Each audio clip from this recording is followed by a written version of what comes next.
Hello दोस्तों, जय हिंद, वंदे मातरम। आज हम घटना चक्र 2023 ईएमआरएस का पेपर है। EMRS Eklavya model residential school hostel warden का पेपर 17 दिसंबर को है। उसमें दोस्तों दो सब्जेक्ट जो अलग हैं, एक है बच्चों की सुरक्षा से संबंधित अधिनियम और दूसरा है प्रशासनिक योग्यता। ये दो सब्जेक्ट 40 प्रश्न आएंगे इसके, जिसमें से 10 प्रश्न आएंगे बच्चों की सुरक्षा से संबंधित अधिनियम और 30 प्रश्न आएंगे प्रशासनिक योग्यता से। उसको हम करवाने वाले हैं आज। आप लोगों से अनुरोध है कि आप लोग अधिक से अधिक मात्रा में हमारे वीडियो को शेयर करें, लाइक करें, और जो भी प्रॉब्लम हो आप लोग कमेंट के माध्यम से हमसे पूछ सकते हैं। ठीक है दोस्तों, तो चालू करते हैं आज की क्लास।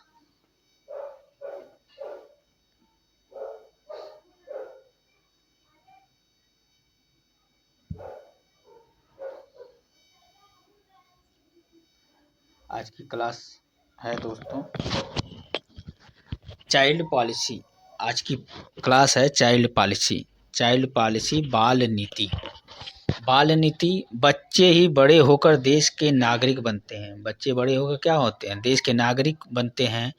वे ही देश का भविष्य निर्धारित करते हैं। इसलिए बालकों का सर्वांगीण विकास ही देश के विकास की रूपरेखा तय करता है। बालक का विकास होगा तभी देश का विकास होगा। बच्चों की शिक्षा दीक्षा दी जाएगी तभी हमारे देश का उत्थान होगा, हमारे देश का नाम होगा। बालकों की शिक्षा ही उनके विकास की आधारशिला है। बालकों को यदि अच्छी शिक्षा दी जाती है तो वही क्या होंगे? बड़े होकर अच्छे काम करेंगे। इसलिए शिक्षा प्रत्येक बालक को प्रदान की जानी चाहिए। बालक विकास से तात्पर्य बालक बालिकाओं का शारीरिक, मानसिक, बौद्धिक एवं भावनात्मक विकास करना होता है, जिससे उनका सामाजिक समायोजन अच्छे तरीके से हो सके। उनका विकास अपने आसपास के सामाजिक परिवेश के साथ सौहार्दपूर्ण तरीके से हो सके। ठीक है दोस्तों, और क्या है दोस्तों? विकास अपने आसपास के सामाजिक परिवेश के साथ साथ सौहार्दपूर्ण तरीके से हो सके। बच्चों की स्थिति में सुधार हेतु कार्यक्रम का मार्गदर्शन करने के लिए भारत में कई नीतियां बनाई गई हैं, जिसमें से प्रमुख नीतियां हैं। पहला है बच्चों का राष्ट्रीय नीति 1974। नीति बनाई गई बच्चों पर राष्ट्रीय नीति 1974। बच्चों के कल्याण हेतु केंद्र सरकार ने 22 अगस्त 1974 को राष्ट्रीय बाल नीति की घोषणा की, जिसके अंतर्गत क्या किया गया? बालकों के शारीरिक, मानसिक, सांस्कृतिक, सामाजिक विकास हेतु रणनीति बनाई गई।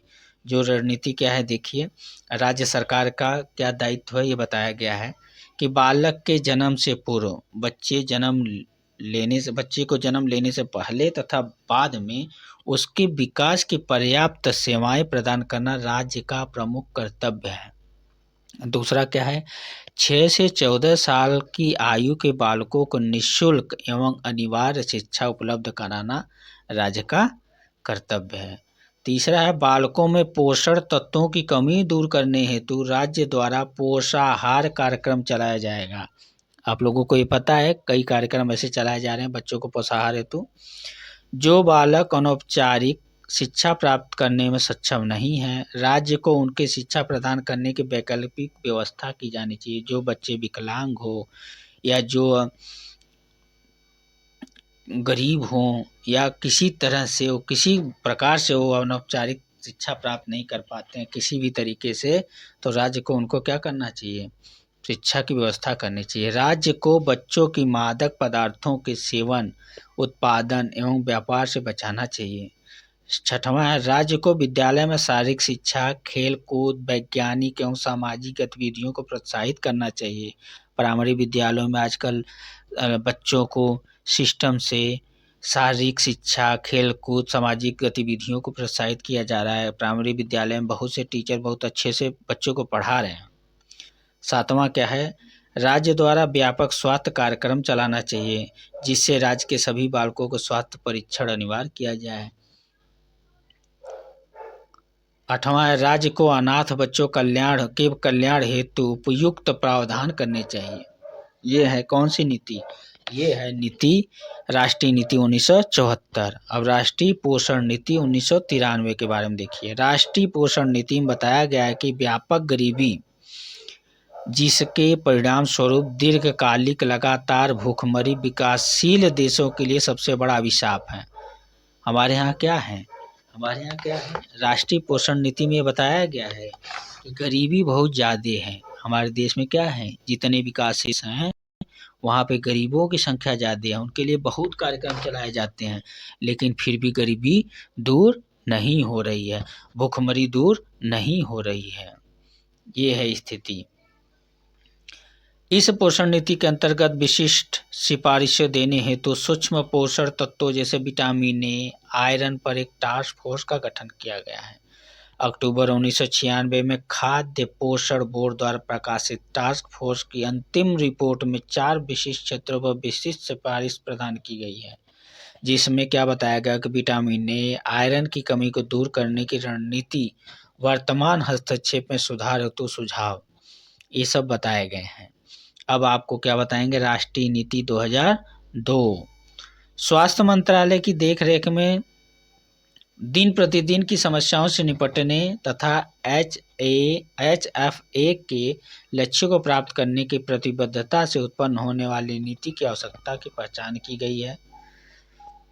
गरीबों और वंचितों को स्वास्थ्य आवश्यकताओं के प्रति आशावादी सहानुभूति की भावना से व्यापक PHC सेवाएं के द्वारा 2000 तक सभी के लिए स्वास्थ्य प्रदान करने की आशा थी। स्वास्थ्य एवं मौलिक मानवाधिकार है एवं स्वास्थ्य के उच्चतम संभावित स्तर की प्राप्ति दुनिया भर में सबसे महत्वपूर्ण सामाजिक लक्ष्य है। बेहतर स्वास्थ्य देखभाल अधूरे लक्ष्यों को प्राप्त करने हेतु भारत सरकार द्वारा एक संशोधित स्वास्थ्य नीति लाई गई, जो राष्ट्रीय नीति 2002 है। इस संशोधन नीति के द्वारा सरकार स्वास्थ्य पेशेवर समाज को अच्छी स्वास्थ्य देखभाल प्रदान करने के लिए बाध्य है। इसलिए बच्चों को अच्छे से पढ़ाइए, बच्चे ही कल का भविष्य हैं। बच्चे हैं तो देश का भविष्य है। बच्चे बढ़ेंगे, बच्चे पढ़ेंगे तो देश का विकास होगा, देश का विकास होगा तो देश का नाम होगा। इसीलिए आप लोगों सभी से अनुरोध है कि अपने बच्चे को अधिक से अधिक शिक्षा दीजिए। महत्वपूर्ण बिंदु के बारे में बात कर लेते हैं। भारतीय दंड संहिता 1860 की धारा 354D में यह बताया गया है कि पीछा करने, स्किलिंग, स्टैकिंग से संबंधित है। किससे? पीछा करने से संबंधित है। भारतीय दंड संहिता 1860 की धारा 354D ये बताता है कि पीछा करने संबंधित है। बच्चों के कल्याण के लिए केंद्र सरकार ने 22 अगस्त 1974 को राष्ट्रीय बाल नीति की घोषणा की।